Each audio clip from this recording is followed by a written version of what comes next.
The Chicago Bears are in for a potential shootout on Sunday with the Miami Dolphins.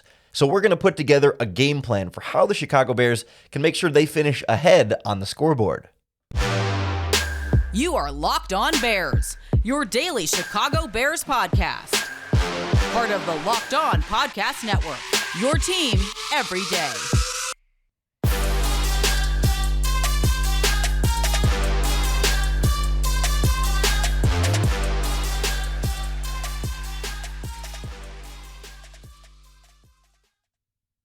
This is Locked On Bears, and I'm your host, Lorin Cox.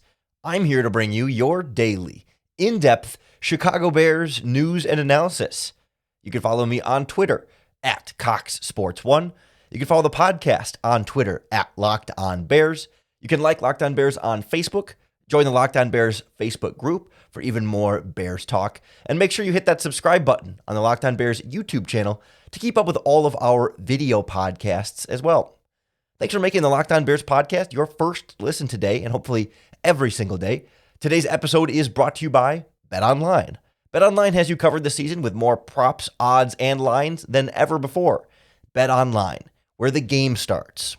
On the show today, we put together a game plan for how the Chicago Bears can beat the Miami Dolphins on Sunday and get back in the win column, pick back up where they've left off with some high-scoring offense, and try and get this defense back on track after struggling last week against the Dallas Cowboys. We're going to start on that side of the ball, and the big weapons for the Miami Dolphins, the two players you're worried most about anywhere on this Dolphins team, Tyreek Hill and Jalen Waddle. Not that there's a magical solution to shutting them down, but we got some ideas for what the Bears can try and do to at least keep the Dolphins offense more generally under wraps. Then we'll turn our attention to the defense, to the Dolphins defense, and what the Bears can do offensively to keep their scoring rolling and how you might add Chase Claypool into that mix. We'll wrap up with some of the biggest matchups that are going to decide who wins this game. The matchups the Bears need to win where they can take advantage of some of the Dolphins' weaknesses in particular to get that step ahead and finish ahead on the scoreboard.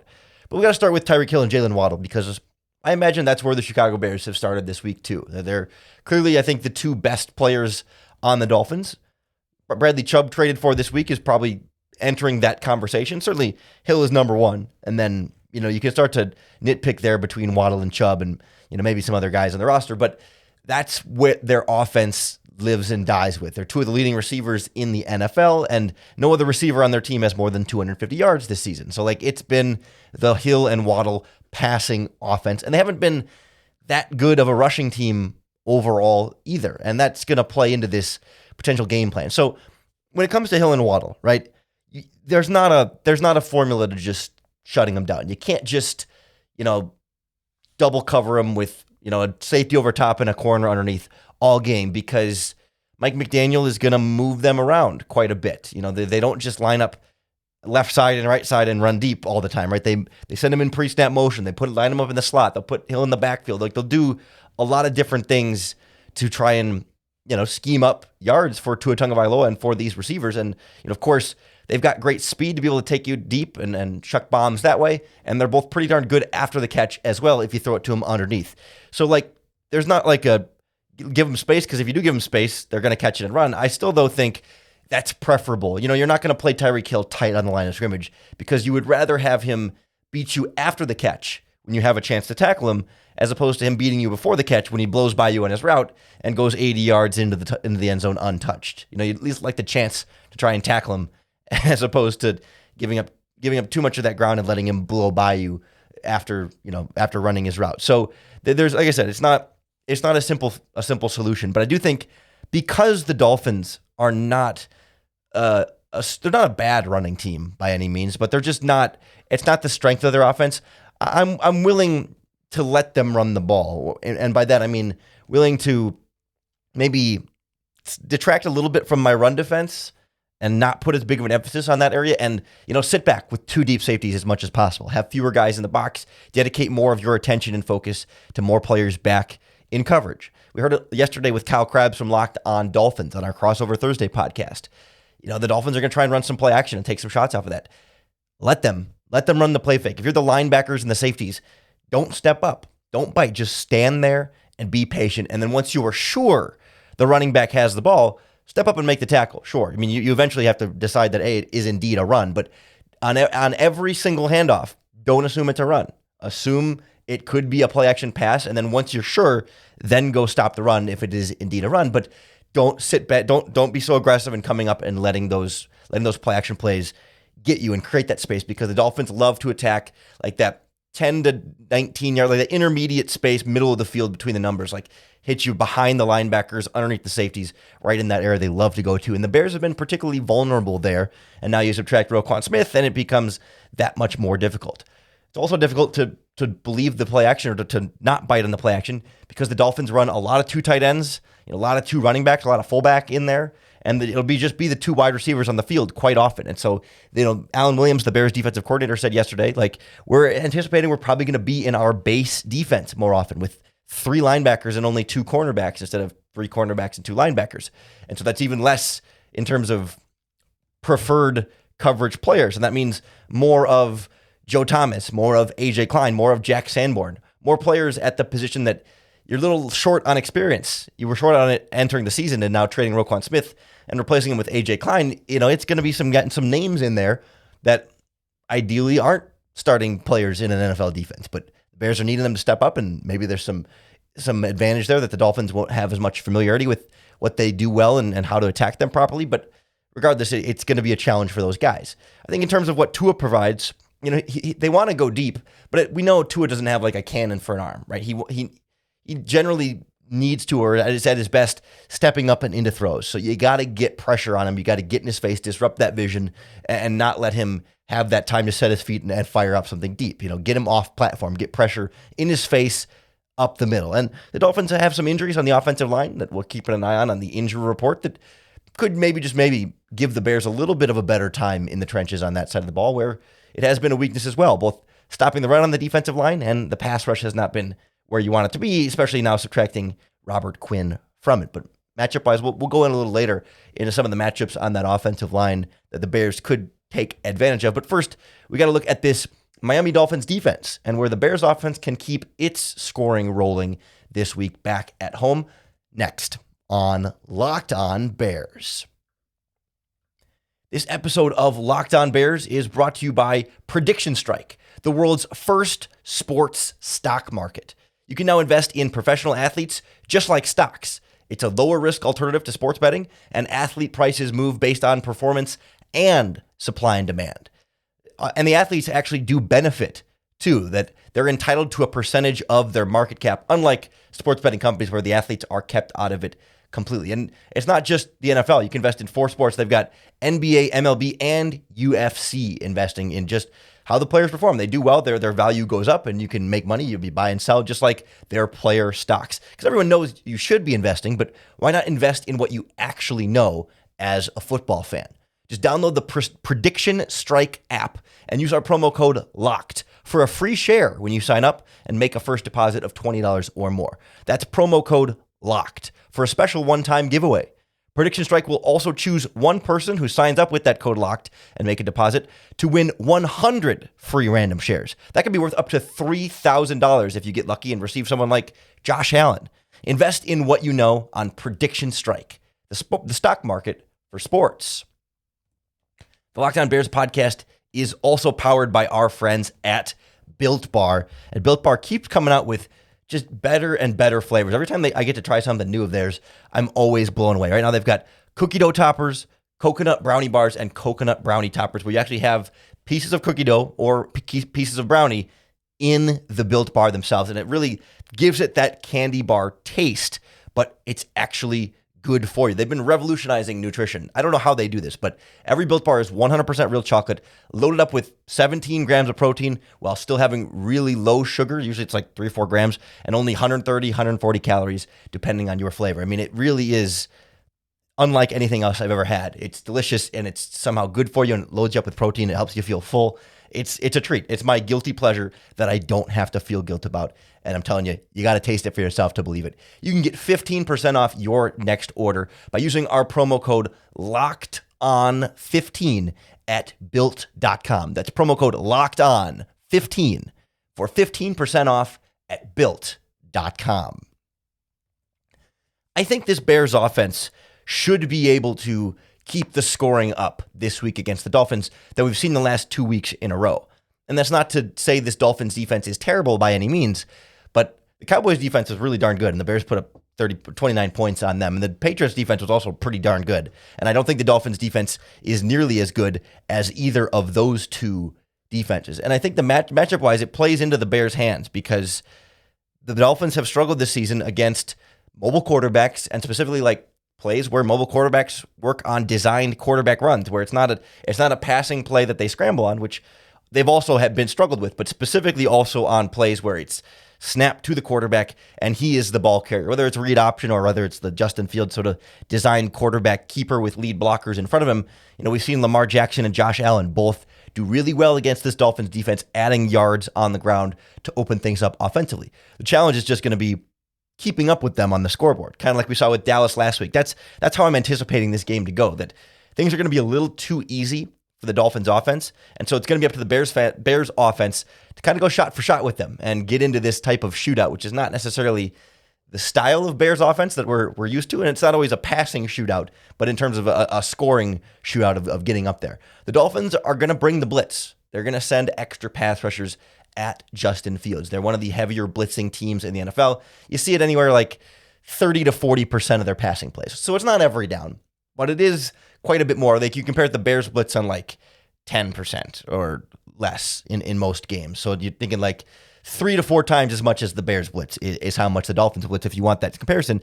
And that can make it more difficult on Justin Fields, right? When those extra pass rushers are coming quickly, you have to get rid of the ball more quickly. Much like we talked about with Tua wanting to set up and load up, Justin Fields also wants to set up and load up, not because he doesn't have the arm talent, but that's where he gets so much of his accuracy, is throwing those deep balls from a solid base, and we see him miss when his feet are not able to function that same way. So he's probably going to have to get rid of the ball a little bit quicker. You're really going to need to be on top of your protections at the line of scrimmage, your checks, making sure that you have hot routes available, know where they are and how to get the ball to them on every single play, because they're going to be coming. It's mostly linebackers and safeties. You're not really they don't really bring the corners or even the slots really all that much. So that does give you some potential to be able to, play the roll action and roll the play action away from the blitzers, because if the linebackers and safeties are coming up the middle, at least then you can kind of roll away. Whereas like if you roll into a blitzing cornerback, you're going to be SOL and have some trouble. It depends on where that blitz is coming from so often, but you do have to be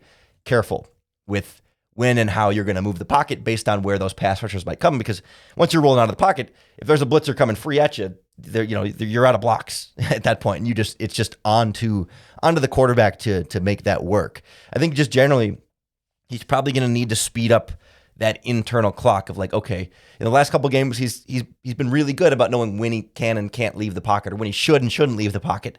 But I don't think he's been facing nearly the rate of blitzing that he's going to in this game. And when that extra pass rusher was coming free unblocked, you have to make that decision to throw or to run or to throw away or whatever a little bit quicker. But you can't make it too quick, right? Because you got to be able to verify it. So there's a challenge there that I think this is going to present for Fields in terms of the passing game. But he's not going to be able to, just have the same sort of like straight drop back and expect to have much time to throw when it comes to the pocket. It's worth noting that the Dolphins, as we heard yesterday from Kyle, a little more of a zone blitzing team than a man blitzing team, because they don't trust their cornerbacks and safeties quite as much, especially their cornerbacks in one-on-one coverage. So that could mean more eyes on Justin Fields when he does become a scrambler on blitz plays, but there's also going to be then fewer players back there in general. And, the blocker to defender ratio on those scrambles is going to be, 3 to 4 to 5 receivers to, 6 or 5 blocker or defenders out there trying to tackle Justin Fields. So there's some numbers advantages you can play with there, but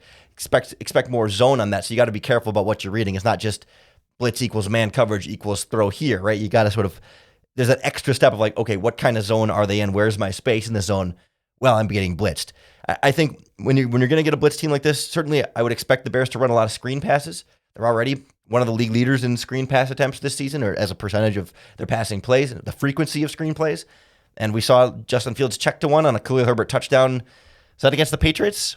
That 2 weeks ago? Recently, where he bent the arm angle and threw it, and Herbert ran to the end zone untouched because he saw the blitz coming and changed the play and got to the blitz, or got to the screen. And so I would expect him to do similar things in this game, that get all the pass rushers coming downhill and let let them get past the blockers and then throw it over them to have the screen with blocks set up in front of them. I think that'll work well. And just generally getting the ball out in space. You're going to have fewer players back there. So, whether it's the direct, the actual toss or a jet sweep to Velus Jones or Chase Claypool, right? If blitzers are going to be coming downhill, north-south. So if you can get the ball east-west in a hurry, those blitzers aren't going to be able to get out in space as well because their momentum is going to be taking them downhill. So you can, if in theory, have some more room to work after the catch if you can get the ball away from the blitzes. Easier said than done. But it's important to keep in mind that the Dolphins as a defense have struggled a little bit with missed tackles this season and have been a little bit high on penalties on both sides of the ball. So the Bears have an opportunity to get some extra yards that way. And those kind of moments can bail you out when you make a key mistake here or, extend a drive there when you just aren't able to execute in a spot. And so look for that to be a factor in this game as well. Not just with the Dolphins defense, but in both sides of that. And of course, the Bears may have to rely on some special teams in there as well. The Dolphins have given up some longer returns this season, so maybe this is the week Velus Jones can pop one. You never know. I still think it's ultimately going to come down to can the Bears keep up with the Dolphins scoring in this one? Because I'm just not confident in the now Roquan Smith-less Bears defense doing enough to really shut down Tyreek Hill and Jalen Waddle and this Dolphins offense. So we'll go through some of the key matchups outside of Hill versus Jalen Johnson and Waddle versus Kindle Villa. So sort of the big obvious ones there. But outside of those, some of the other matchups that we need to keep an eye on that should go pretty far in deciding who ends up ultimately winning this one next on Locked On Bears. Locked On Bears podcast is brought to you by our friends at LinkedIn Jobs, because these days every new potential hire can feel like a high-stakes wager for any small business. You want to be 100% certain that you have access to the best qualified candidates available, and that's why you have to check out LinkedIn Jobs. LinkedIn Jobs helps find the right people for your team faster and for free. You just post your job on LinkedIn Jobs, and they've got simple tools like screening questions that make it easy to focus on candidates with just the right skills and experience so you can quickly prioritize who you'd like to interview and hire. It's why small businesses rank LinkedIn Jobs #1 in delivering quality hires versus their leading competitors. LinkedIn Jobs helps you find the qualified candidates you want to talk to faster. Post your job for free at linkedin.com/lockedonnfl. That's linkedin.com/lockedonnfl to post your job for free. Terms and conditions apply. We talked a little bit about matchups yesterday with Kyle Krabs, but I wanted to get into a few others that we didn't get into specifically that I think are going to be particularly important in this game.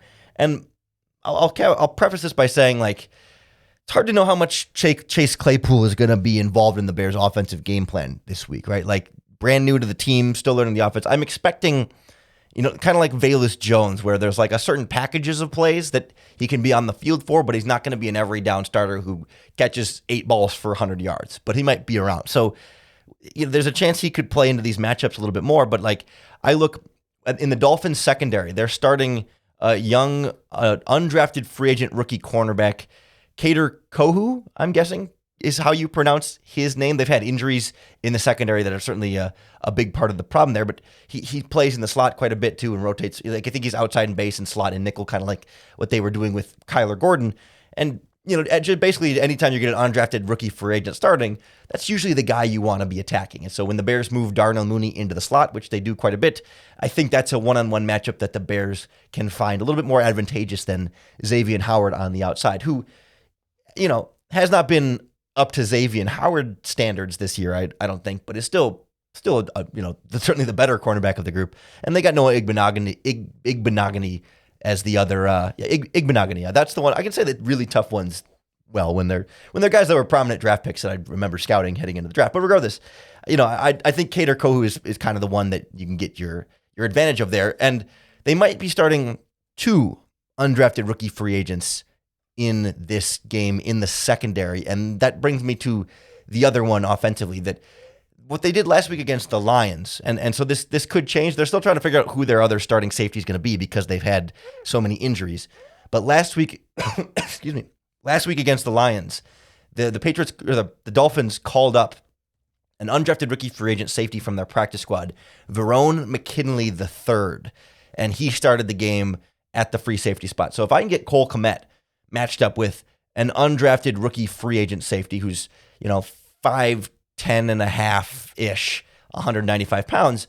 I'll take the 6 inches and 60 pounds or whatever that Cole Kmet has on him in a potential one-on-one matchup. Same thing with a Chase Claypool, to be honest with you. But, the tight end working over the middle a little bit more likely to get that safety matchup, assuming they again start the undrafted rookie free agent, who they put back down on the practice squad. And I think Javon Holland's still going to be one of the starters there, but they rotated in Clayton Fayedelem. I never know how to say his name. He's been in the league a while. And they made Eric Rowe inactive. It's hard to figure out what the heck they want to do with all the injuries they've had in the secondary. Really, the Dolphins are like a super injured team. When you pull up the injury report, they've got like 15 guys that have separate injuries. And then they added like 5 others on there that were veteran rest days. So they have like literally 20 players on their injury report this week, and the Bears have 4, excuse me. And it's really staggering when you see them listed right by each other. Another area where the Dolphins have quite a significant injury list is on their offensive line. So they're really good starting left tackle, Teron Armstead. Missed practice Wednesday with a toe injury, was limited on Thursday. Obviously, this is Friday's podcast, so practice hasn't happened yet. But if they're down a left tackle, that's a great spot for the likes of Travis Gibson to get someone to find an advantage there. Their backup tackle, Austin Jackson, didn't practice either of those 2 games, so I don't even know who would start there because Brandon Shell, one of their other tackles, has been limited with a groin injury. They're really, really light at the offensive tackle position here in terms of what they're going to have depth-wise if multiple guys aren't able to go. They might have to call somebody up from a practice squad.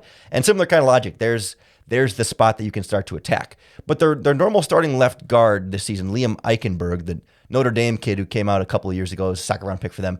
He was just placed on injured reserve earlier this week. And so they're going to start Robert Jones, an undrafted free agent last year. It's going to be their left guard. And he played pretty well in reserve and in spelling coming in for Liam Eichenberg last week when he got hurt. But I'll still take my matchup with Justin Jones, the defensive tackle. I feel like I end up listening him every other week at least in terms of a matchup that the Bears can win because there's one-on-ones on the inside where you should be able to get that pass rush. Either Armon Watts or Justin Jones. Justin Jones just made a captain, got the C on his jersey. Let's see him win some more of those one-on-one pass rush reps against some of these injured and backup offensive linemen because there is a real opportunity there to get that pressure right in Tua Tagovailoa's face, disrupt their ability to get the ball downfield to Jalen Waddle and Tyreek Hill, and maybe, just maybe, you can have a chance to keep up with the Dolphins on the scoreboard and ultimately come away with a victory in this game. The Bears are just 4.5-point underdogs at BetOnline, so it's not nearly the type of deficit that we saw with the Cowboys and the Patriots in terms of Vegas and the betting lines there. So it's a winnable ball game for sure. It's going to be a tall task, but it's not out of the question. You just need this Bears defense to somehow band together without Roquan or Robert Quinn and recover and play certainly better than they did last week against the Cowboys. And if the Bears offense can put up another 30-point game, that should be a winning formula for this team. No matter what happens on Sunday, you can be sure we'll break it down for you right here on the Locked On Bears podcast. So make sure you hit that subscribe button to keep up with all of our daily, in-depth Chicago Bears news and analysis. Thanks for making the Locked On Bears podcast your first listen today, and hopefully every single day. If you're looking for your second listen, check out the Locked On Sports Today podcast. Wherever you're listening or watching this podcast on YouTube, it's all of the biggest stories across sports, recapping the biggest games, the biggest storylines, and everything else. It's like your daily dose of like Sports Center growing up in podcast form, on demand, wherever you get this podcast. So check out Locked On Sports Today for your second listen. Then coming back on Monday as we break down anything that happens in Bears Dolphins. And of course, don't forget to come on back for your next opportunity to bear down.